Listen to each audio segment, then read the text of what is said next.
O que significa realmente nascer de novo? João 4:19. Quando, pois, o Senhor veio a saber que os fariseus tinham ouvido dizer que ele, Jesus, fazia e batizava mais discípulos que João, se bem que Jesus mesmo não batizava, e sim os seus discípulos, deixou a Judéia, retirando-se outra vez para a Galiléia. E era-lhe necessário atravessar a província de Samaria. Chegou, pois, a uma cidade samaritana, chamada Sicar, perto das terras que Jacó dera a seu filho José. Estava ali a fonte de Jacó. Cansado da viagem, assentara-se Jesus junto à fonte, por volta da hora sexta. Nisto, veio uma mulher samaritana tirar água. Disse-lhe Jesus: Dá-me de beber. Pois seus discípulos tinham ido à cidade para comprar alimentos. Então, lhe disse a mulher samaritana: Como, sendo tu judeu, pedes de beber a mim, que sou mulher samaritana, porque os judeus não se dão com os samaritanos? Replicou-lhe Jesus: Se conheceras o dom de Deus e quem é o que te pede, dá-me de beber, tu lhe pedirias, e ele te daria água viva. Respondeu-lhe ela: Senhor, tu não tens com que atirar, e o poço é fundo, onde, pois, tens a água viva? És tu, porventura, maior do que Jacó, o nosso pai, que nos deu o poço, do qual ele mesmo bebeu, e, bem assim, seus filhos, e seu gado? Afirmou-lhe Jesus: Quem beber desta água tornará a ter sede, aquele, porém, que beber da água que eu lhe der nunca mais terá sede, pelo contrário, a água que eu lhe der será nele uma fonte a jorrar para a vida eterna. Disse-lhe a mulher: Senhor, dá-me dessa água para que eu não mais tenha sede, nem precise vir aqui buscá-la. Disse-lhe Jesus: Vai, chama teu marido e vem cá. Ao que lhe respondeu a mulher: Não tenho marido. Replicou-lhe Jesus: Bem disseste, não tenho marido, porque 5 maridos já tiveste, e esse que agora tens não é teu marido, isto disseste com verdade. Senhor, disse-lhe a mulher, vejo que tu és profeta. O tema da nossa campanha de avivamento hoje é: o que significa realmente nascer de novo? Como você sabe muito bem, o termo nascer de novo hoje em dia tem sido usado em todos os meios, inclusive na política e em outras religiões. Você já deve ter ouvido algum político dizendo que seu partido precisa nascer de novo ou alguém usando este termo para se referir à sua família. As pessoas falam em nascer de novo o tempo todo. Mas o que significa realmente nascer de novo? Significa nascer para uma nova vida.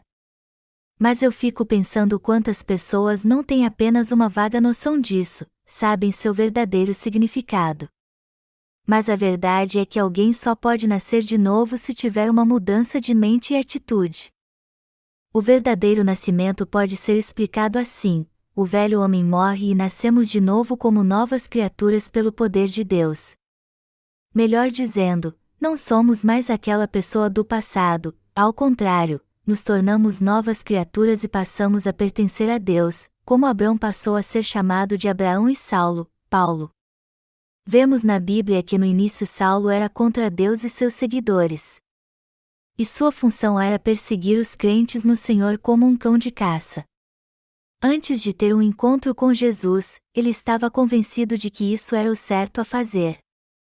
No entanto, quando Saulo encontrou com o Senhor, ele entendeu o que era a verdade realmente, mudou seu nome para Paulo e se tornou uma pessoa totalmente diferente. Nosso nome também é mudado quando nascemos de novo no Senhor. Não recebemos um nome de batismo, como acontece no catolicismo, mas somos totalmente transformados para começarmos uma nova vida. Isso quer dizer que quando cremos no Evangelho da Água e do Espírito e nossos pecados são purificados, tudo em nossa vida e em nossa mente muda radicalmente. Nós nascemos de novo como homens e mulheres. Assim como o velho homem de Saulo morreu e ele passou a ser chamado de Paulo, o mesmo acontece com nosso velho homem, ou seja, graças ao Espírito Santo, entendemos que há um novo ser dentro de nós que agora pertence a Deus. É isso que significa nascer de novo.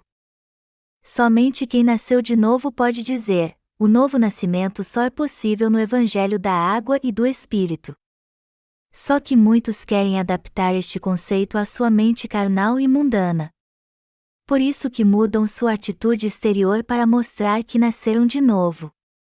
Mas nós sabemos que o verdadeiro nascimento significa purificação de todos os pecados e ser transformado numa nova criatura pela fé no Evangelho da Água e do Espírito. Estamos reunidos aqui hoje para aprender o que significa realmente nascer de novo. E como você pode ver num dos panfletos da nossa campanha de avivamento, o subtítulo está escrito em letras menores: o derradeiro inverno que sacia para sempre sua sede. Escrevemos isso para mostrar que nunca mais temos sede depois que nascemos de novo. Mas o que isso quer dizer realmente? Que quando encontramos o Evangelho da Água e do Espírito, o conhecemos e passamos a crer nele, a fome espiritual da nossa alma é saciada. É um fato inegável que todos precisam não somente do pão físico para viver neste mundo, mas também do pão espiritual. E aquele que crê no Evangelho da Água e do Espírito pode saciar seu coração com este pão espiritual. Ao contrário dos animais, o homem tem desejos espirituais.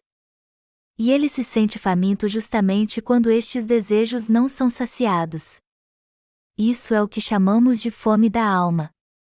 E para saciarmos esta fome, precisamos crer na Palavra de Deus, que é o pão do Espírito. O que é o pão do Espírito para o homem então? É justamente a palavra da água e do Espírito que sacia nossa alma. A palavra do Evangelho da Água e do Espírito está sempre presente na vida dos nascidos de novo, ela é o pão da alma que sacia sua fome espiritual. O Senhor diz em João 4:14: aquele, porém, que beber da água que eu lhe der nunca mais terá sede, pelo contrário, a água que eu lhe der será nele uma fonte a jorrar para a vida eterna. Alguns aqui já viram esta palavra se cumprir em seu coração, mas com certeza isso ainda não aconteceu na vida de outros, e é por isso que ainda tem sede. Amados irmãos, o Senhor veio a nós através do Evangelho da Água e do Espírito e nos deu a remissão de pecados. E agora que a recebemos, Ele habita em nós na pessoa do Espírito Santo. Ele também é uma fonte de água viva que jorra dentro de nós para a vida eterna. O Senhor disse que habita em nós na pessoa do Espírito Santo. Mas o que isso significa? Que se nos alimentarmos da palavra pela fé, Ele renovará nossa alma e nos saciará. A palavra é a fonte que sacia nossa alma. E Ele jorra continuamente no coração de quem recebeu a remissão de pecados. Além disso, a fonte do Espírito Santo que há em nós nunca para de jorrar, ela continua jorrando para sempre depois que nascemos de novo e em todos os momentos da nossa vida. E por mais que retiremos água dela, ela nunca seca. E quando parece que vai chegar ao fim, ela continua jorrando. A fonte que jorra sem parar é muito diferente das fontes naturais. As fontes naturais um dia acabam secando, mas a fonte que nunca para de jorrar jamais seca porque é um suprimento eterno de água. E ela continua jorrando justamente porque é um suprimento infindável de água. Quando nascemos de novo crendo no Evangelho da Água e do Espírito, esta fonte começa a jorrar em nosso coração para sempre. E não somente ela jorra dentro de nós, mas também a palavra da remissão de pecados. Sempre que ouvimos a palavra de Deus, esta fonte começa a jorrar. E a razão disso é que o próprio Senhor é a fonte desta água, Ele é o nosso suprimento eterno. Amados irmãos, o Senhor disse que tinha uma água a nos dar. E Ele queria nos dar esta fonte através do Evangelho da Água e do Espírito. E agora que nossos pecados foram purificados e nascemos de novo crendo neste Evangelho, podemos beber desta fonte eterna de vida que nos sacia. Por isso, jamais teremos sede novamente. Mas isso só é possível por causa do glorioso mistério do novo nascimento e por termos recebido as bênçãos de Deus ocultas no Evangelho da Água e do Espírito. Você consegue ver agora como é fabulosa a bênção que o Senhor nos deu neste Evangelho? Você crê no Evangelho da água e do Espírito ou acha que nasceu de novo porque tinha uma vida piedosa de fé? Você nunca nascerá de novo se não tiver um encontro com o Senhor, que veio através do Evangelho da água e do Espírito. Esta é a verdade e o amor miraculoso de Deus. Todos nós um dia morreremos. Como então podemos ser purificados dos nossos pecados e nascer de novo? Já que todos que nascem neste mundo um dia morrerão e assim cessará sua vida na terra, como podemos nascer de novo crendo no Evangelho da água e do Espírito? A mente do homem torna isso impossível. Mas o Senhor nos leva a receber a remissão de pecados através do Evangelho da água e do Espírito e nos faz nascer de novo por meio deste Evangelho celestial. Mas esta é uma bênção maravilhosa que o Senhor só concede àqueles que encontram a graça da salvação neste Evangelho abençoado que Deus nos deu.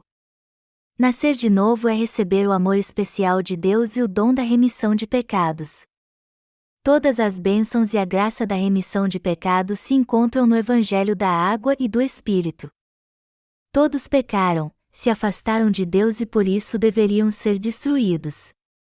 E não há exceção à regra. Mas quando ouvimos a palavra da remissão de pecados que Deus nos deu, recebemos uma nova vida. E como esta é uma bênção que Deus nos dá no Evangelho da água e do Espírito, somente quem crê neste Evangelho pode nascer de novo. Conforme o tempo passa, entendemos de uma forma mais profunda como é grande a bênção de termos nascido de novo através do Evangelho da água e do Espírito. O Senhor disse: Vinde a mim todos que têm sede e bebam à vontade. E o Senhor nos deu mesmo a água eterna. Vemos este milagre em nossa vida graças ao Senhor. Nossa alma, que antes vivia com sede, agora recebeu uma nova vida no Evangelho da água e do Espírito e nunca mais terá sede. Eu vou continuar pregando nesta campanha de avivamento como podemos ser purificados dos nossos pecados e nascer de novo. Eu sou tão grato pela graça que o Senhor nos deu que não tenho como agradecê-lo mais por isso. Os samaritanos espirituais. No texto bíblico deste capítulo, vemos que Jesus foi a Galiléia e passou por certa cidade chamada Samaria. E para que você entenda bem isso, eu vou lhe contar a história de Samaria. Esta cidade ficava no nordeste do reino de Israel. O reino do norte se corrompeu, caiu espiritualmente e Sargão II, rei da Assíria que sucedeu a Salmanar, o invadiu e conquistou. Então o rei Sargão enviou como escravos todos os homens de reino de Israel e trouxe seu povo e habitou ali. As mulheres que continuaram em Israel foram tomadas como esposas pelos assírios. E casamentos que aconteceram depois que os homens de Israel foram deportados foram os que deram origem a uma raça misturada, os samaritanos. Em outras palavras, as mulheres israelitas foram forçadas a se casar com gentios. Por isso que os samaritanos não se davam com os judeus. Vemos então no texto que Jesus encontrou uma mulher samaritana.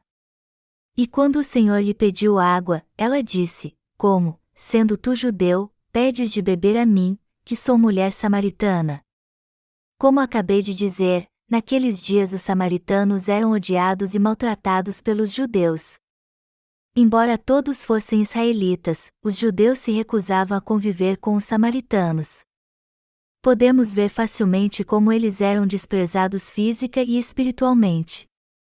Por isso que a mulher samaritana ficou muito surpresa quando Jesus lhe pediu água.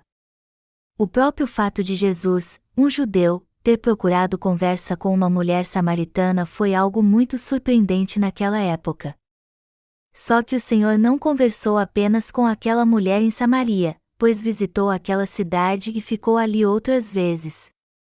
Vemos aqui como a providência divina alcançou os samaritanos.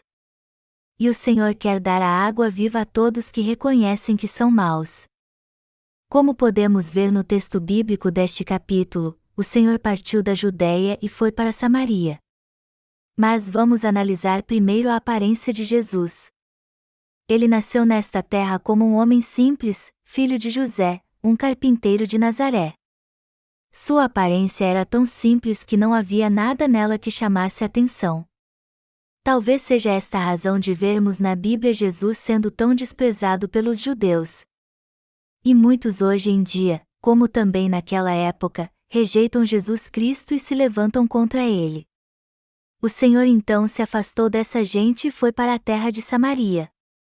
Os habitantes daquela cidade não tinham nada do que se exaltar, ao contrário, só tinham do que se envergonhar. Eles tinham muitas falhas, tanto pessoais como religiosas. A indignidade de Samaria é um fato comprovado pela história. O rei Salomão, que todos conhecem muito bem, tinha um servo chamado Jeroboão. No início, Salomão servia a Deus fielmente, mas depois se corrompeu espiritualmente. E quando isso aconteceu, Deus disse que daria metade do seu reino a Jeroboão. Então, depois que Salomão morreu, ele se tornou rei do Reino do Norte, como Deus havia prometido. Mas depois de assumir o trono, Jeroboão ficou muito preocupado. De um simples servo, ele se tornou rei da noite para o dia. Por isso que ele estava preocupado com o trono. Então, para impedir que alguém de linhagem real o depusesse, ele construiu outro templo em seu reino. Já havia um templo em Jerusalém, mas como ele ficava em Judá, no Reino do Sul, Jeroboão construiu um templo no seu reino. Mas isso só aumentou o problema. Ele também mudou a data do dia da expiação em Israel, que era no 10º dia do 7º mês, para o 15º dia do 8º mês, e obrigou seus súditos a guardar esta nova data. Além disso, ele fez ídolos, os levou para adorar no templo e deixou totalmente a Deus. Os falsos cristãos são geralmente conhecidos como aqueles que andam pelo caminho de Jeroboão e cometem os mesmos pecados que ele. Os pecados de Jeroboão foram mesmo terríveis. E os samaritanos podem ser considerados seus descendentes, pois herdaram sua fé enganosa. Então, o que diz respeito à fé, os samaritanos não tinham nada do que se orgulhar. Vamos parar por um momento e pensar nisso. Algo muito difícil para as pessoas é conhecer seu velho homem. E foi justamente por não conhecermos a nós mesmos que Sócrates disse a famosa frase: "Conhece a ti mesmo". É importantíssimo sabermos quem somos realmente. Estamos sempre encontrando bons cristãos que dizem: "Aquele ali pecou tanto que vai para o inferno. Mas eu sou diferente dele". Só que essas pessoas dizem isso porque não conhecem a si mesmas. Mas quando sua fé na palavra de Deus se torna mais profunda e elas veem quem são de fato, elas reconhecem que não são diferentes dos pecadores que estão criticando. Todos nós precisamos entender que temos muitas falhas. E até hoje o Senhor está à procura dos samaritanos. Ele veio a esta terra para aqueles que reconhecem que são vis e cheios de falhas, como os samaritanos. E como vemos no texto bíblico deste capítulo, o Senhor passou por Samaria, teve um encontro com uma mulher e a salvou. Se havia alguma coisa que os samaritanos podiam se orgulhar era de algo que vinha dos judeus, o poço cavado por Jacó. A Bíblia diz que Abraão, avô de Jacó, aonde quer que fosse cavava um poço. Até hoje cavar poços é algo muito importante no Oriente Médio. Como há muitos desertos naquela região, a água ali é mais valiosa que petróleo. Para conseguir água, eles têm que cavar muito a terra. É claro que poço na Bíblia não tem apenas um sentido literal e significa uma fonte de água. Espiritualmente falando, o poço de Jacó representa a implantação da Igreja de Deus. Em outras palavras, assim como o avô de Jacó cavava um poço aonde quer que fosse, devemos plantar uma igreja aonde quer que formos também. Como sabemos muito bem, Jacó, neto de Abraão, não recebeu as bênçãos de Deus pelo próprio esforço. Ao contrário, ele se revestiu da graça de Deus com a ajuda da sua mãe, Rebeca. Melhor dizendo, Jacó era estatuto e, como os samaritanos, não podia receber as bênçãos de Deus. Mas com a ajuda da sua mãe, ele pôde receber todas elas. Espiritualmente falando, sua mãe representa a igreja. Vamos voltar agora para o texto bíblico deste capítulo. Está escrito que uma mulher samaritana foi pegar água no poço de Jacó. E este poço era uma herança que os pais na fé dos samaritanos deixaram para eles. Mas eles só tinham este poço, pois Jacó não passou sua fé para eles. Embora o poço de Jacó estivesse no território dos samaritanos, eles haviam caído espiritualmente e herdaram não uma fé correta, mas uma fé corrompida. Apesar de beber água do poço de Jacó, sua sede não podia ser saciada. Isso não aconteceria se eles tivessem conhecido Jacó de um modo espiritual e recebido a remissão de pecados. Mas ao invés de herdar a fé de Jacó, eles herdaram apenas ensinamentos e rituais corrompidos. Amados irmãos, todas as igrejas que herdaram estes rituais só possuem uma fé dogmática.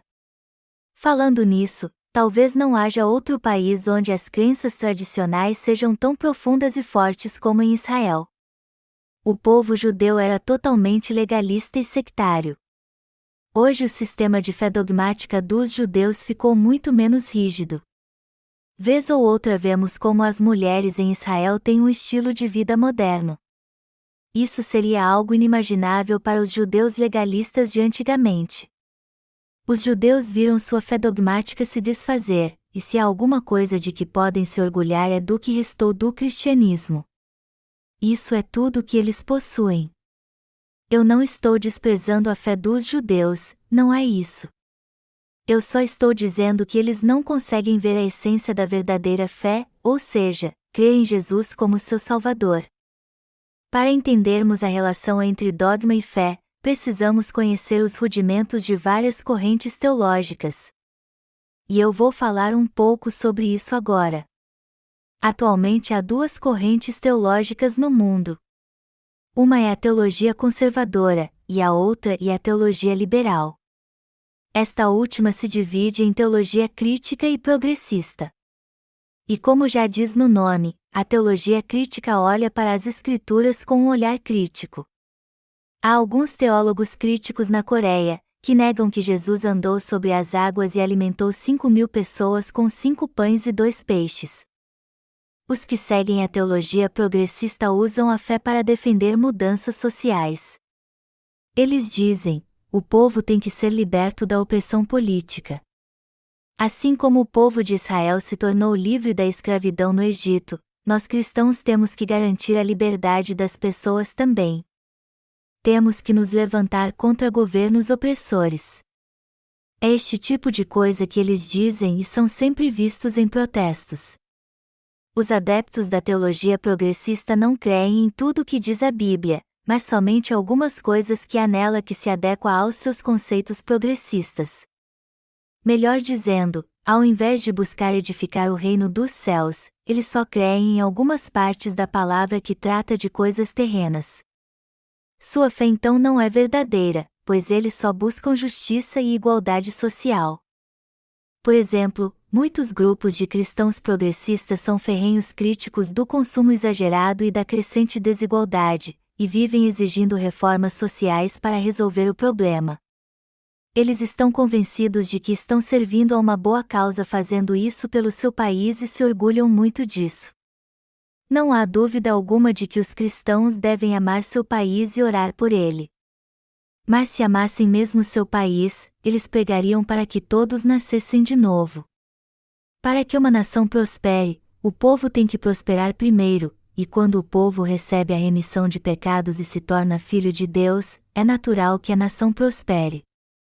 No fim da outra ponta da teologia liberal encontramos a teologia conservadora, que é a que nós seguimos. A teologia conservadora crê em tudo o que diz a palavra de Deus. Só que seguir a palavra de Deus ao pé da letra gerou um problema: a fé no evangelho da água e do Espírito que alguns possuíam infelizmente se misturou com crenças legalistas. E os que dão importância exagerada à lei acabaram seguindo suas crenças religiosas e não o verdadeiro Deus. A teologia conservadora não é ruim em sua essência, pois crê em toda a palavra de Deus. Só que ela se corrompeu por crer também em dogmas errados. A verdadeira função da Igreja de Deus é guiar os crentes para que eles levem uma vida de retidão e seu coração seja curado com o Evangelho da água e do Espírito. O cristianismo moderno não conseguiu fazer isso. O poço de Jacó e a terra de Samaria que vimos no texto bíblico simbolizam justamente esta igreja. Toda igreja que não possui o Evangelho da água e do Espírito, que é a verdadeira essência da fé, não pode saciar a sede espiritual dos seus membros, por mais que tente. E isso acontece porque sua fé não passa de um poço vazio. O poço de Jacó estava em Samaria, mas eles não tinham o pão da vida. Do mesmo modo, apesar de haver muitas igrejas hoje em dia, poucas delas possuem o verdadeiro Evangelho da água e do Espírito como a Igreja de Deus. Isaías 28, 2.9-10 diz assim: A quem, pois, se ensinaria o conhecimento? E a quem se daria a entender o que se ouviu? Acaso, aos desmamados e aos que foram afastados dos seios maternos? Porque é preceito sobre preceito, preceito e mais preceito, regra sobre regra, regra e mais regra, um pouco aqui, um pouco ali. Como diz o texto, os pastores das falsas igrejas preparam suas pregações pegando algo da Bíblia e um pouco dos seus livros de sermões também. Mas só que eles não falam das coisas que são realmente importantes. Eles deixam de lado o verdadeiro sentido da mensagem. E a verdadeira essência da palavra nada mais é do que o Evangelho da água e do Espírito. Os pregadores atuais têm dificuldade em preparar seus sermões porque não possuem a verdadeira fé e também não receberam a remissão de pecados. No fim acabam cometendo plágio porque copiam sermões uns dos outros. Eu sei que divaguei um pouco agora. Bom, o poço de Jacó ficava em Samaria. Mas suas águas não podiam saciar a sede espiritual das pessoas ali. Isso porque os samaritanos estavam corrompidos espiritualmente. Desde os dias de Jeroboão, eles não adoravam ao Senhor segundo a lei e os estatutos da fé. Eles estavam totalmente corrompidos porque seus deuses eram ídolos. Temos que encarar a realidade. Precisamos crer no Evangelho da água e do Espírito, que se encontra na Palavra de Deus, e confiar nele. No entanto, os cristãos atuais não creem de modo correto na Palavra de Deus nem conhecem o Evangelho da água e do Espírito. Quando o cristianismo chegou à Coreia, muitos crentes meditavam na Palavra de Deus. E desta crença legalista surgiram muitos movimentos de arrependimento. Mas hoje os cristãos coreanos não possuem esta fé, pois não possuem o Evangelho da água e do Espírito e não creem na palavra quando pregamos para eles. O resultado disso é que muitos atualmente confiam em sua fé cheia de emoções. Quando adoram a Deus, eles cantam com todo o entusiasmo, com todo tipo de instrumentos e vários músicos. Eles acham que Deus gosta de barulho e expressões carregadas de emoção. Mas isso não passa de emoção humana. Na verdade, o que estão fazendo é apenas trazer à tona seus sentimentos, e é por isso que Deus não recebe sua adoração. E como se isso não fosse o bastante, vemos hoje muitos que se dizem profetas. E dentre eles, há uma instituição cristã que diz que o arrebatamento vai acontecer no dia 28 de outubro. Há pouco tempo eu encontrei um repórter do jornal Ganwon Daily que ficou muito surpreso quando eu disse a ele que muitos pastores coreanos esperam ser arrebatados neste dia. Mas esta é a triste realidade. Eles estão atraindo seguidores ingênuos com esta doutrina do dia 28 de outubro. Você não tem ideia de como essa gente é maliciosa. Até na Europa, o berço da fé cristã, estas crenças místicas têm se infiltrado amplamente no cristianismo. Muitas igrejas hoje são como os samaritanos. Sua fé não passa de uma concha vazia. A princípio, eles começam com uma fé formalista. Mas só que este dogma não sustenta sua fé. Então eles começam a se apoiar no misticismo, e como se isso não fosse o bastante, ainda apelam para as emoções das pessoas. Toda fé que confia na emoção é uma fé falsa, sem dúvida alguma. Em alguns países há ministros de louvor, que estudam música e são músicos profissionais. Na Coreia, os ministros de louvor só passaram a ser conhecidos poucos anos atrás. Temos que usar a música para evangelizar, naturalmente, mas se fizermos isso de forma errada, acabaremos apelando apenas para a emoção das pessoas, e é aí que está o problema. Algo assim não faz nada além de despertar a emoção da igreja. Por mais que façamos com que as pessoas elevem seu pensamento a Deus e as ensinemos as doutrinas cristãs, tudo isso será em vão. E isso acontece porque os que têm uma fé assim, ou seja, os que bebem desta água, terão uma sede espiritual ainda maior. Por mais que alguém copie, aprenda, memorize e creia em todas as doutrinas cristãs, sua sede espiritual nunca será saciada se ele não crer no Evangelho da água e do Espírito. Mas o problema não para na sede espiritual. Por causa dela e dos seus pecados, muitos acabam sendo amaldiçoadas para sempre. Parece que as doutrinas cristãs que várias denominações ensinam e professam hoje em dia levam muitos a ter fé e confiar nelas. Mas com o passar do tempo, a atmosfera espiritual fica tão poluída que as pessoas não conseguem mais respirar para sobreviver. E como nenhum dogma cristão é perfeito, quem crê neles acabam sofrendo e perecendo. O mesmo acontece com a fé emocional. No começo, as emoções fazem com que as pessoas se sintam bem. Mas quando percebem que são pecadores e caem em pecado, elas não conseguem escapar desse charco de lodo. Por fim acabam perecendo por causa dos seus pecados. Satanás acusa os cristãos atuais quando eles cometem alguma transgressão. E por não conseguir se livrar desta acusação, eles acabam morrendo.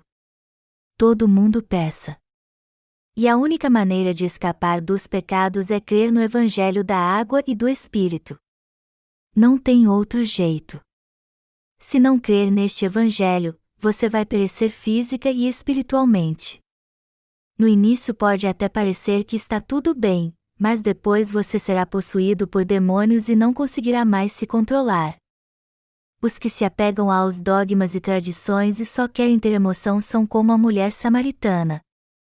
As doutrinas cristãs não podiam saciar por completo a sede daquela mulher quando ela foi ao poço.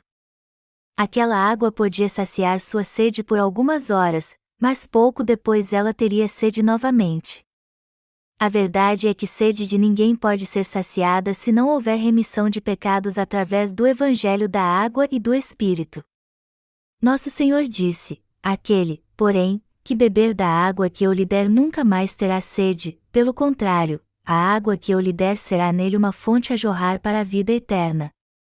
Como diz a Bíblia, se ouvirmos atentamente o Evangelho da água e do Espírito, a palavra do Senhor, e crermos nele, receberemos a remissão de pecados e nunca mais teremos sede. Além disso, sempre teremos a palavra do Senhor e suas bênçãos em nossa vida.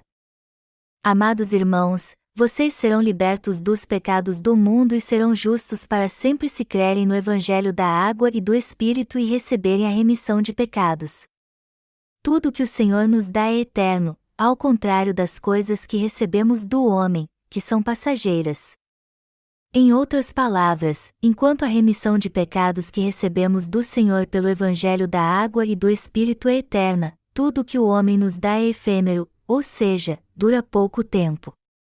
Por exemplo, vamos dizer que você participou de uma campanha de avivamento e um dos seus problemas foi resolvido. Só que não vai adiantar nada se esta solução não vier do Evangelho da água e do Espírito. Tudo que não pertence a este Evangelho vem de espíritos malignos e não vale nada para nós. Alguns avivalistas dizem quando pregam: receba fogo. Vocês são filhos de Deus. E por algum tempo todos creem mesmo que são filhos de Deus. Mas mesmo crendo assim, com o passar do tempo, eles voltam a ter sede espiritual. O mesmo acontece no movimento de comunhão que se tornou algo muito comum entre os cristãos. E é isso que dizem os que defendem este movimento: temos que viver em comunhão com nossos irmãos.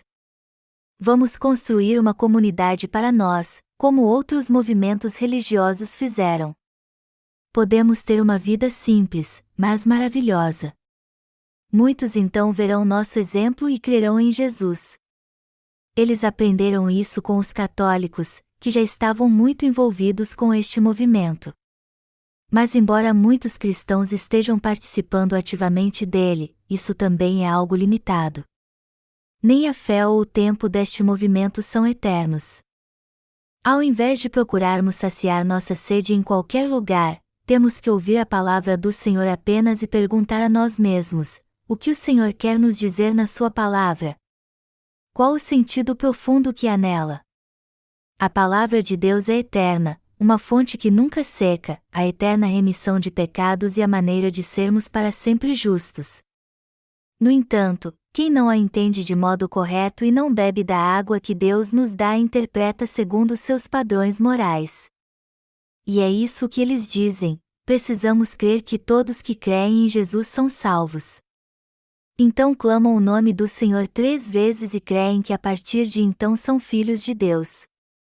E é assim que eles dão testemunho: Jesus é o meu Senhor. Eu deixei o budismo e os ídolos. O Senhor é o meu único Deus. É nele que eu creio. Mas é isso que significa crer em Jesus, amados irmãos? Claro que não. Isso é apenas uma mudança de religião. O que essa gente pensa quando lê o texto bíblico deste capítulo? É assim que eles o interpretam: já que a mulher samaritana foi tirar água do poço, temos que ir tirar água do poço sempre também.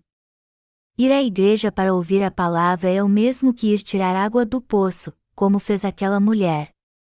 E como devemos sempre nos alimentar da palavra, temos que ir à igreja constantemente.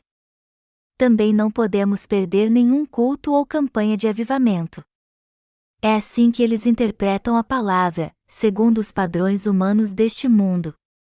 Mas o sentido deste texto não é tão simples assim. Há uma instituição na Coreia chamada Comitê Cristão de Práticas Éticas, que preconizam que os cristãos devem levar uma vida de moralidade e retidão. Inúmeros teólogos, pastores e leigos fazem parte dele e dizem: todo cristão tem que ser bom. Mas eles não deveriam dizer isso porque está errado. Os cristãos não têm que ser bons. Se alguém é um verdadeiro cristão, obviamente ele é uma boa pessoa e não precisa se esforçar para isso. O homem é cheio de falhas por natureza. E por mais que instituições como o Comitê Cristão de Práticas Éticas digam que os cristãos devem ter uma vida moralmente correta, sem a remissão de pecados eles não passam de hipócritas.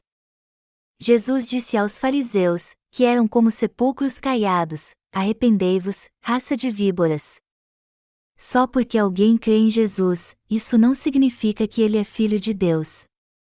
A Bíblia é bem clara ao dizer que alguém só pode fazer parte do povo de Deus se crer no Evangelho da água e do Espírito e receber a remissão de pecados.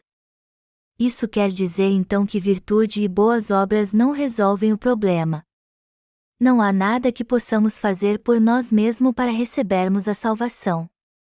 Vemos no texto bíblico deste capítulo que apesar de ir tirar água no poço todos os dias, a princípio a mulher samaritana não reconheceu Jesus. Melhor dizendo, ele não reconheceu o Evangelho da água e do Espírito. Mas o Senhor disse a ela: se tu conheceras o dom de Deus e quem é o que te diz, dá-me de beber, tu lhe pedirias, e ele te daria água viva.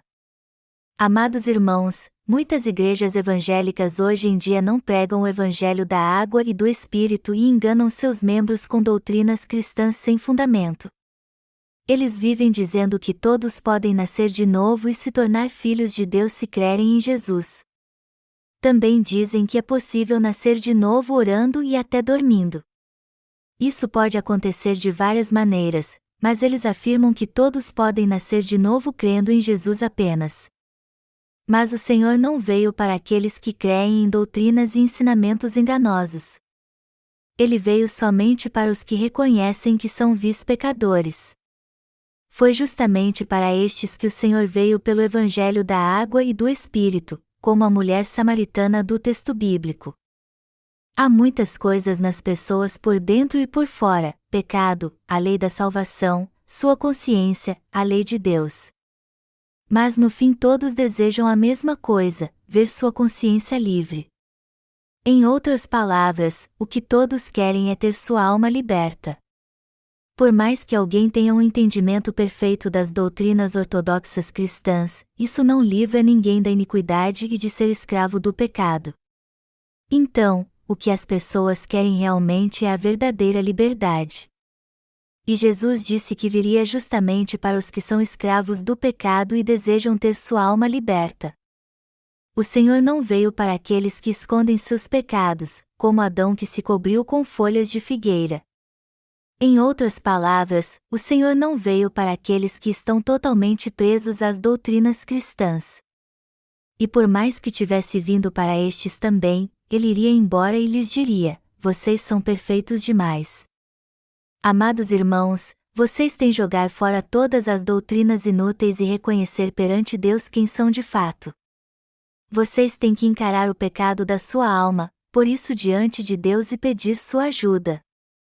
Então ele virá até vocês e resolverá o problema. Agora, se vocês se cobrirem com folhas de figueira, como Adão e Eva fizeram, e se esconderem, vocês não poderão ter um encontro com Deus. Isso é o mesmo que não aceitar novas vestes que o Senhor quer dar a vocês e dizer: eu não quero essas vestes. Eu gosto mesmo é da doutrina com que estou vestido. No fim, vocês acabarão rejeitando a palavra da remissão de pecados. Essas doutrinas por fora parecem perfeitas, cheias de brilho e coisas que atraem os olhos, até quando chove elas não se molham, e também apodrecem quando ficam ensopadas de água.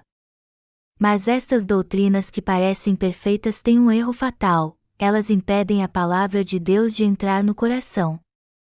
Amados irmãos, se sua roupagem são vestes de doutrinas, vocês precisam tirá-las agora.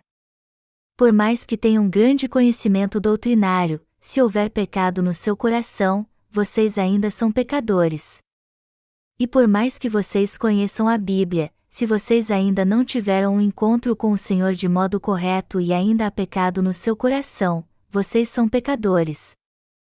Portanto, vocês precisam abrir seu coração agora, botar para fora os problemas, ou seja, seus pecados, para que eles sejam purificados pela palavra de Deus.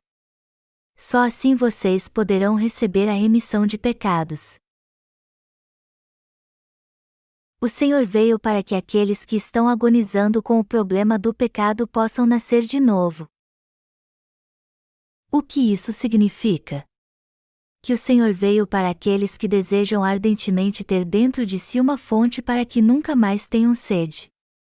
Significa também que Ele resolve todos os seus problemas com o pecado de um modo perfeito com o Evangelho da água e do Espírito e lhes dá salvação. Vamos voltar para o texto bíblico deste capítulo agora. Quando a mulher samaritana foi tirar água no poço, Jesus lhe pediu um pouco. E assim como ela, todos os samaritanos tinham que tirar água no poço todos os dias. E o que isso quer dizer? Eu expliquei antes, no início deste sermão, que o poço em Samaria simboliza a igreja que hoje não passa de um poço vazio. Então, isso aponta para o fato de que muitos cristãos hoje vão a todo tipo de evento, mas não têm compromisso algum. Em outras palavras, embora a verdadeira palavra do Senhor esteja bem na frente deles, eles não podem ver Jesus porque estão muito ocupados fazendo obras que não têm valor algum. Eles estão tão ocupados que não têm tempo de ouvir a palavra do Senhor como devem ouvi-la. A mulher samaritana que teve um encontro com Jesus era uma de muitas pessoas que iam tirar água no poço. E ela, como todos os outros, não era um exemplo de fé ou moral. Por isso que ela não tinha água alguma para dar ao Senhor quando ele a pediu. E ao olharmos para a condição da mulher samaritana, podemos ter uma ideia de como está o cristianismo atualmente.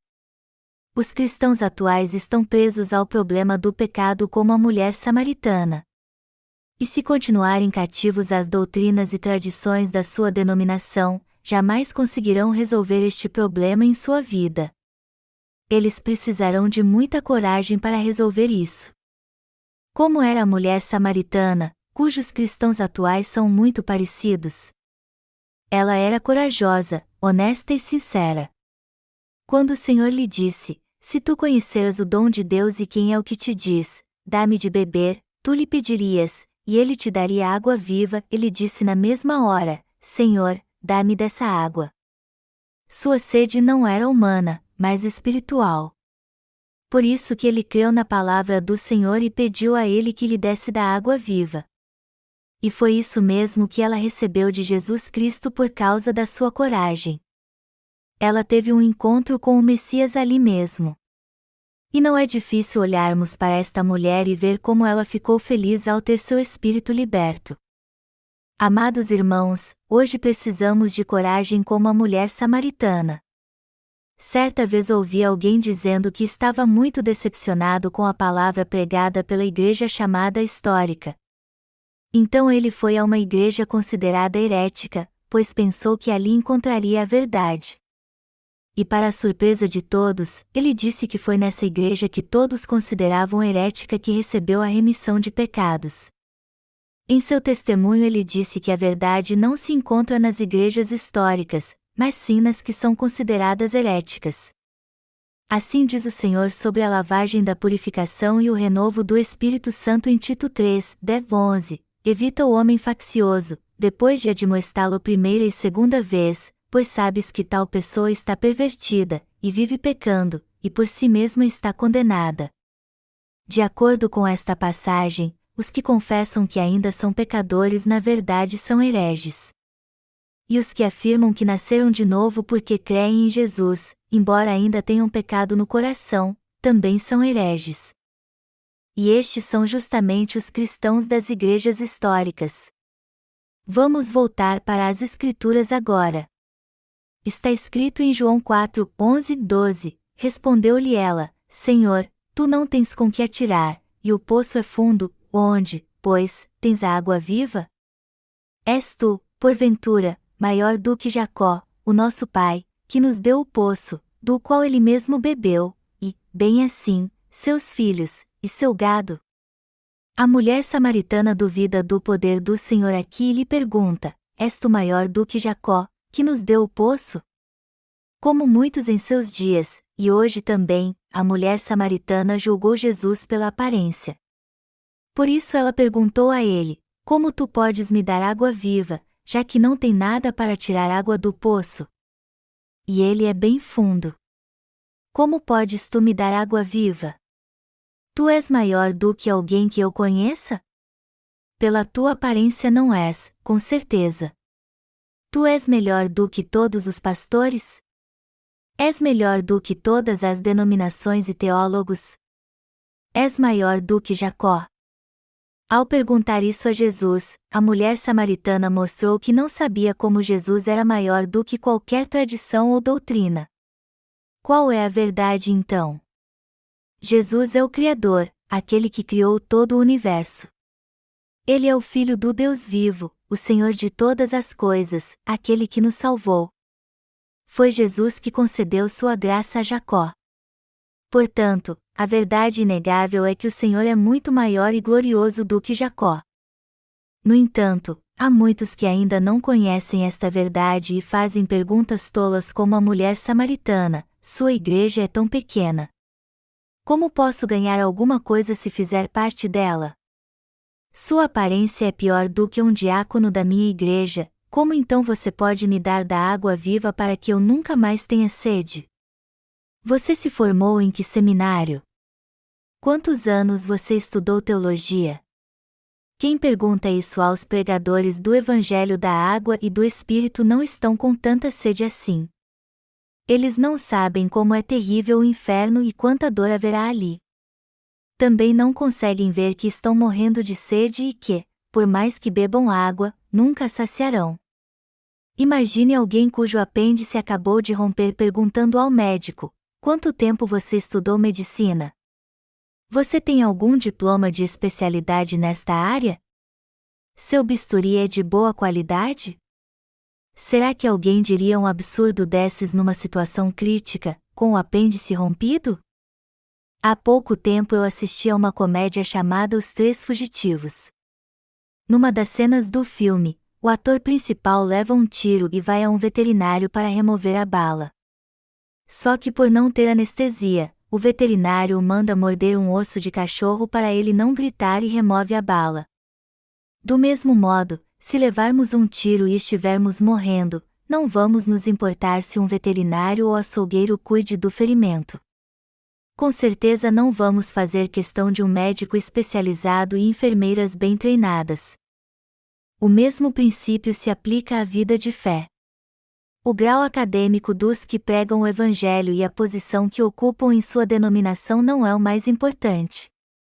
As pessoas se apegam a coisas inúteis porque ainda não viram como a situação é perigosa. Elas acham que não estão condenadas ao inferno. Mas se soubessem que seriam lançadas no inferno daqui a alguns anos, elas não fariam de tudo para evitar isso? Quem está muito doente não pode se dar ao luxo de escolher o médico.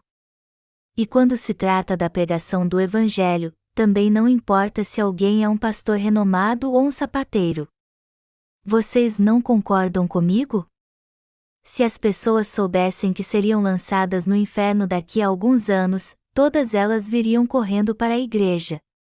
Elas iriam se ajoelhar e nos implorar para ensiná-las como nascer de novo. E eu tenho certeza que veremos muitos fazerem isso. Amados irmãos, os tolos não sabem que sua alma está morrendo por causa dos seus pecados, e muito menos sabem do que precisam. Por esta razão, eles precisam se humilhar perante o Senhor para que seu problema com o pecado seja resolvido e eles sejam todos purificados. Temos que conhecer o Evangelho da água e do Espírito e crer nele para nascermos de novo e termos dentro de nós uma fonte de água eterna que saciará para sempre nossa sede. Se você nascer de novo agora, você beberá da fonte eterna e nunca mais terá sede, até quando for para o reino de Deus. Você tem que entender que o Evangelho da água e do Espírito é essencial não somente neste mundo, mas no reino de Deus também.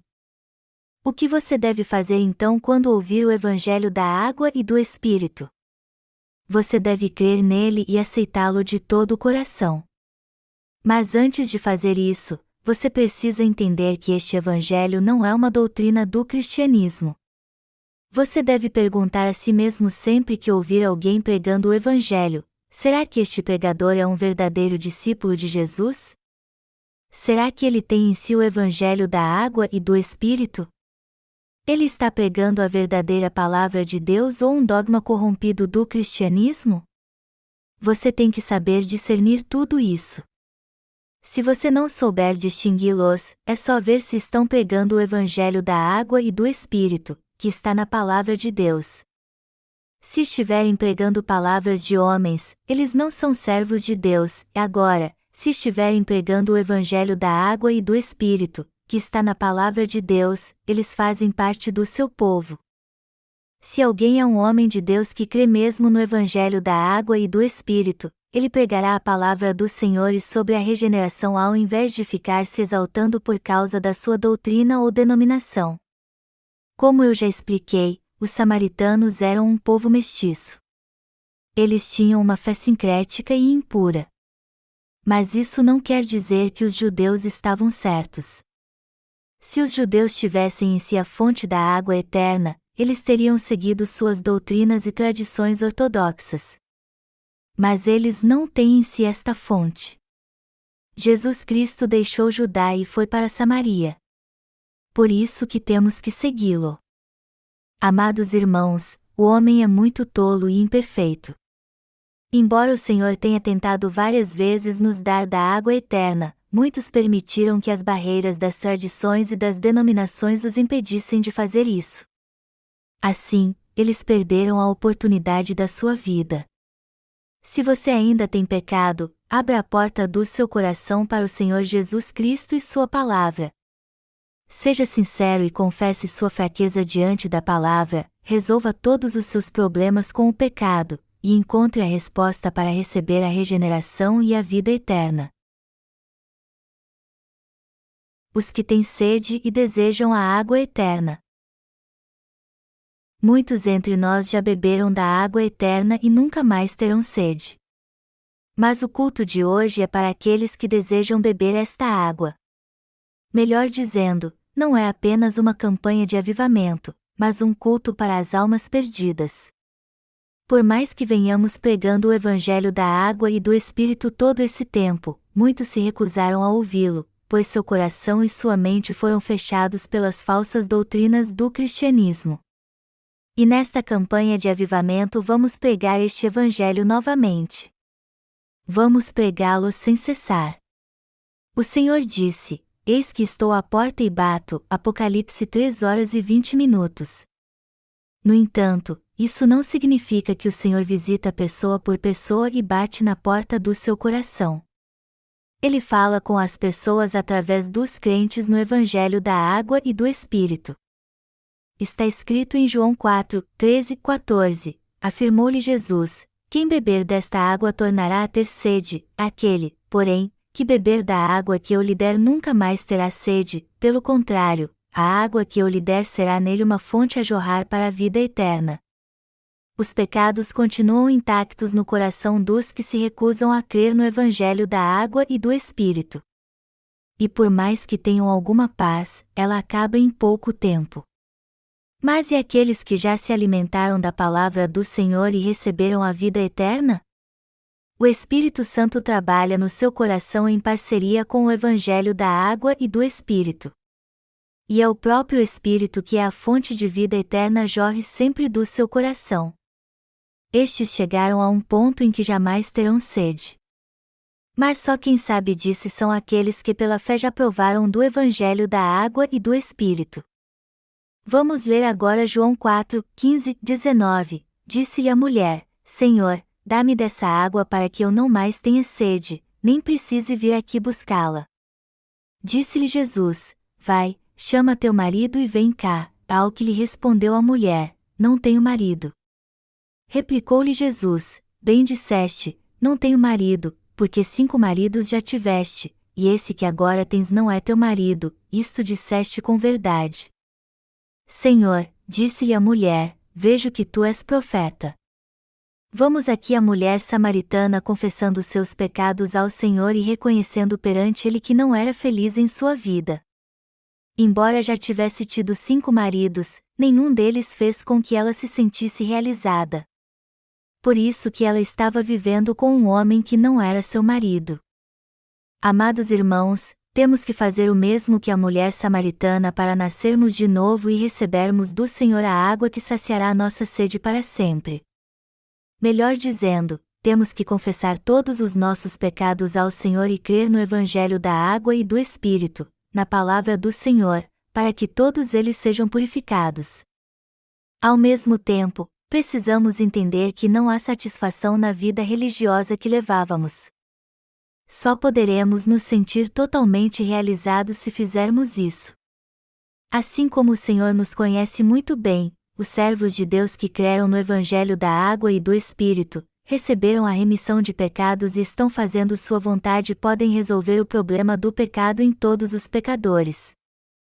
Vamos ler agora João 3h03 para termos um entendimento mais profundo do que significa nascer de novo. Está escrito: em verdade te digo que, se alguém não nascer de novo, não pode ver o reino de Deus. Como diz o texto, aqueles que não nasceram de novo não sabem a diferença entre a Igreja de Deus e as igrejas do mundo. Também não sabem discernir quem nasceu de novo ou se eles mesmos já passaram pelo novo nascimento. Esta é uma característica herdada por aquele que não crê no Evangelho da Água e do Espírito e, por isso, não nasceu de novo. O Senhor disse que essa gente não pode ver o reino de Deus.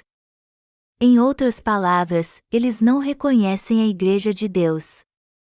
É isso que o texto quer dizer: alguém só pode ver o reino de Deus se crer no Evangelho da Água e do Espírito e nascer de novo. Quem nasceu de novo crendo neste Evangelho sabe muito bem se nasceu de novo ou não. Assim como o Espírito Santo sabe tudo o que agrada a Deus, aqueles que o receberam depois de nascer de novo reconhecem a Igreja de Deus e seu reino.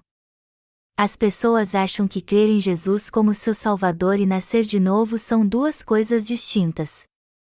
E isso é o que mais confunde os cristãos no mundo todo.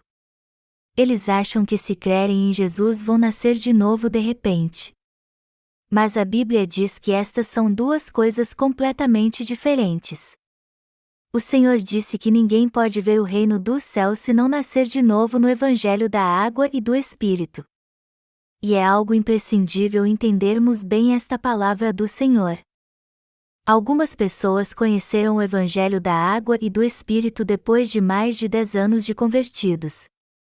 Outros creram neste Evangelho e nasceram de novo só depois de 50 anos de convertidos.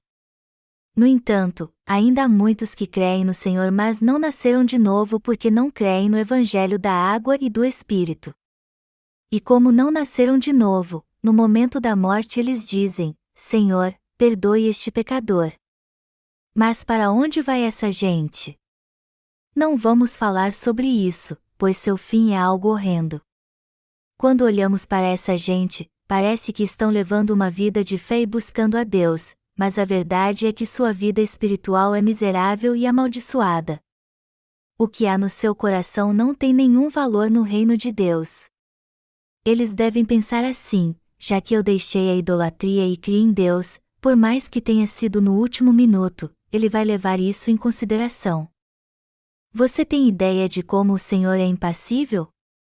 Quando lemos Apocalipse, vemos que o capítulo 21 fala sobre o trono do juízo. Ali diz que todo aquele cujo nome estiver escrito no livro da vida entrará no reino dos céus, mas os que não tiverem seu nome escrito nele serão lançados no lago de fogo e enxofre. Jesus não aceitará nenhum pecador que não nasceu de novo, por mais que tenha crido nele e profetizado em seu nome. O Senhor é a verdade perfeita. E a verdade não tem compromisso algum com a mentira. Voltando a João capítulo 3, vemos um fariseu chamado Nicodemos. Embora cresce em Jesus, Nicodemos ainda não tinha nascido de novo. E o Senhor diz a ele em João 3:05: em verdade te digo, quem não nascer da água e do Espírito não pode entrar no reino de Deus. O que Jesus está dizendo aqui? É pela água e pelo Espírito que alguém nasce de novo? Ou é possível nascer de novo crendo em Jesus, mas sem a água e o Espírito? A Bíblia é bem clara ao dizer que só é possível nascer de novo da água e do Espírito. Em outras palavras, só podemos nascer de novo se conhecermos o Evangelho da água e do Espírito e crermos nele. A Bíblia diz que crer em Jesus é bem diferente do que nascer de novo crendo no Evangelho da água e do Espírito. Ele diz claramente que só podemos nascer de novo da água e do Espírito. Ninguém nasce de novo na mesma hora em que aceita Jesus, muito menos quando tem uma visão quando está orando. Jesus diz em João 3:08 que o vento sopra onde quer, ouves a sua voz, mas não sabes de onde vem, nem para onde vai, e assim é todo o que é nascido do Espírito.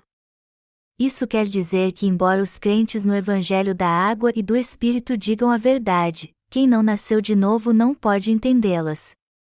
Embora o Senhor tenha nos mostrado a verdade pela qual podemos nascer de novo crendo no Evangelho da água e do Espírito, muitos ainda não entenderam corretamente o que ele disse.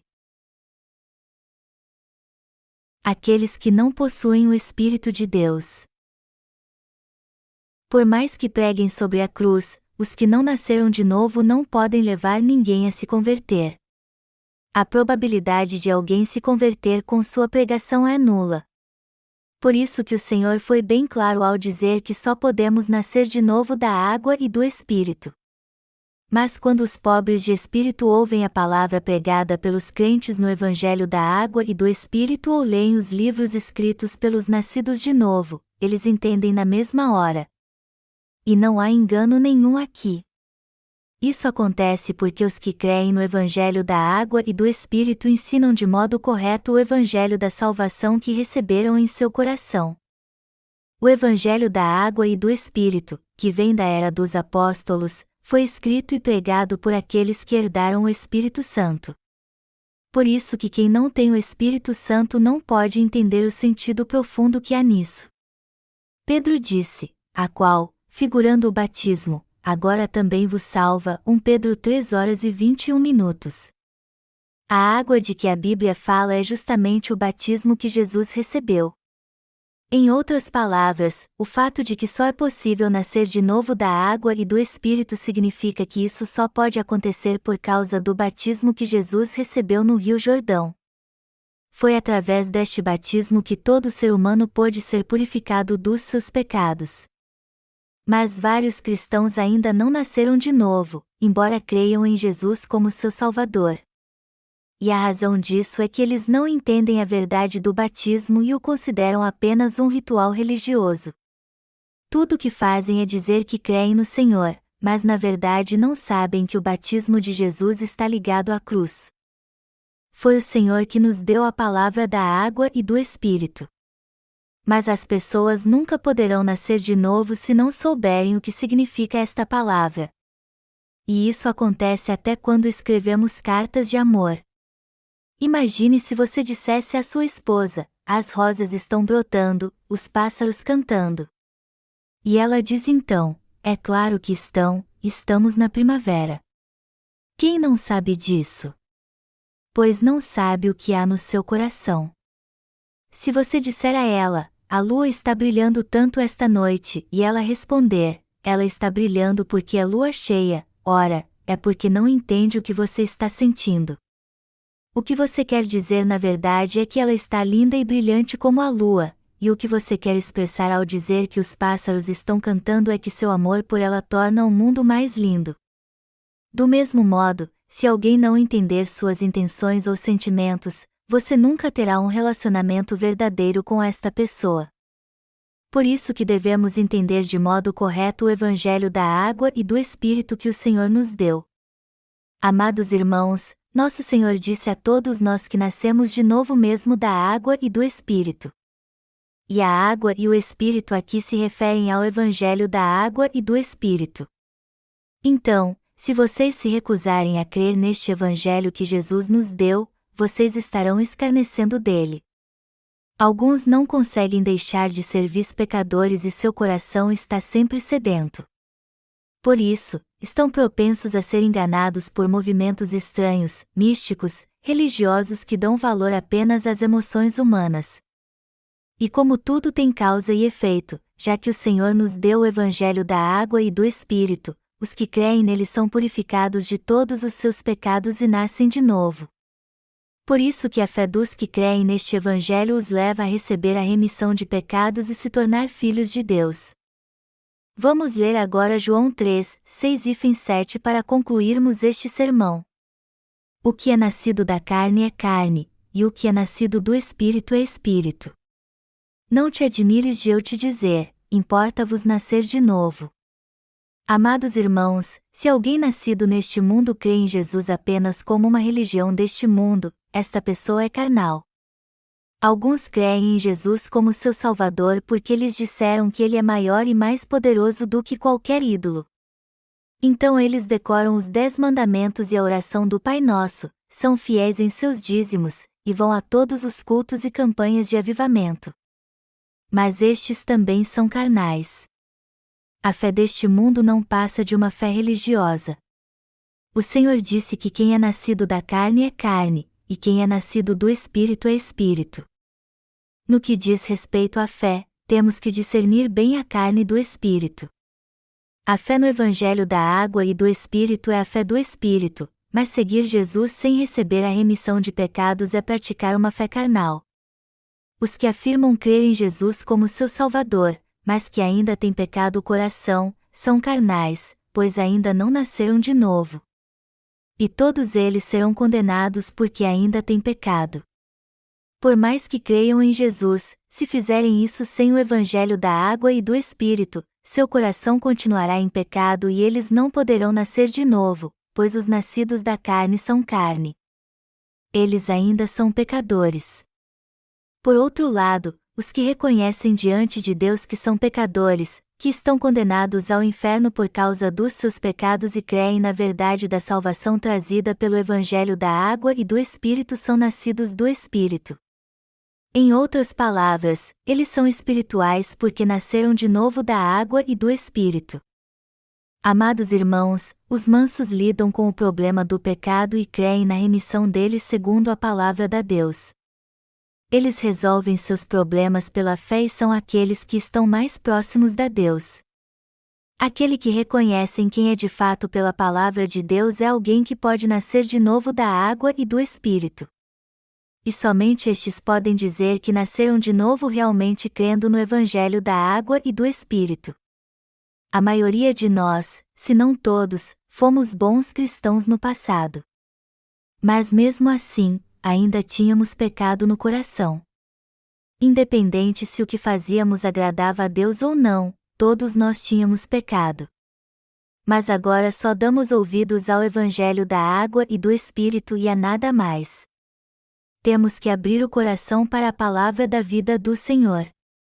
A palavra de Deus é tão importante que a Bíblia a descreve como sendo a palavra da vida. Todos que nascerem da água e do Espírito, ou seja, do Evangelho da água e do Espírito, com certeza serão purificados dos seus pecados e o Espírito Santo entrará em seu coração. Ele também será uma fonte que jorrará do coração dos crentes e saciará a sua sede. Mas como isso é possível? Tudo isso só é possível justamente porque o Espírito Santo habita em nosso coração. E como o próprio Espírito conhece a profundidade de Deus, quem recebe a Ele e a remissão de pecados podem pregar a verdade da salvação para os outros. Você deve estar pensando, eu não tenho pecados, mas como é que fui remido deles? Eu nunca pensei que fosse entrar no céu, mas como é que vou para lá agora? Mas a resposta é simples, tudo isso vai acontecer porque você crê no Evangelho da água e do Espírito e, por esta razão, recebeu a remissão de pecados. E agora que a recebemos, jamais devemos permitir que o desespero tome conta de nós, pois precisamos pregar o Evangelho da água e do Espírito até o fim. Nosso Senhor enviou aos crentes o Evangelho da água e do Espírito. Ele nos deu da água viva, a fonte do Espírito que jorra para a vida eterna, como nos disse, aquele, porém, que beber da água que eu lhe der nunca mais terá sede, pelo contrário, a água que eu lhe der será nele uma fonte a jorrar para a vida eterna. Eu vou repetir, quem recebeu a remissão de pecados e o Espírito Santo no coração crendo na palavra do Senhor nasceu de novo pela palavra de Deus, recebeu da água viva e nunca mais terá sede. Só quem nasceu de novo no Evangelho da água e do Espírito pode pregar a palavra de Deus. Agora, quem não nasceu de novo não pode dar água viva a ninguém. Então, aquele que ouve um sermão pregado por quem não nasceu de novo acaba do mesmo jeito. Por mais que alguém ouça sermões pregados por estes pastores, ele nunca nascerá de novo. No passado, eu também não podia nascer de novo, embora tenha ouvido inúmeros sermões pregados por líderes religiosos que ainda não haviam nascido de novo. Embora tivesse ouvido seus sermões por muito tempo, eu não pude nascer de novo. Há muitos líderes nas igrejas cristãs hoje em dia que não nasceram de novo. Isso porque só é possível nascer de novo através do Evangelho da água e do Espírito, que é a verdadeira palavra de Deus. Você só pode nascer de novo então se ouvir alguém que crê realmente no Evangelho da água e do Espírito e o Espírito Santo habitar em seu coração. Se você ouvir alguém cujo Espírito não habite em seu coração, você nunca nascerá de novo, por mais que o ouça muitas vezes. Nunca se esqueça disso. O Senhor diz claramente em João 3:05, em verdade te digo, quem não nascer da água e do Espírito não pode entrar no reino de Deus. E esta é a palavra do Deus Todo-Poderoso. Você acha que pode nascer de novo por seu próprio esforço? Se fosse assim, este mundo não precisaria dos nascidos de novo e não haveria aqui nenhum pregador do Evangelho da água e do Espírito.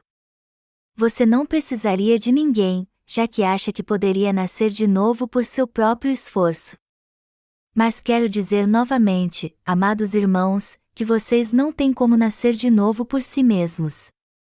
Sozinhos, vocês nunca compreenderão o Evangelho da água e do Espírito. Eu vou concluir meu sermão agora. Meu coração está sempre aberto para todos que desejam realmente nascer de novo.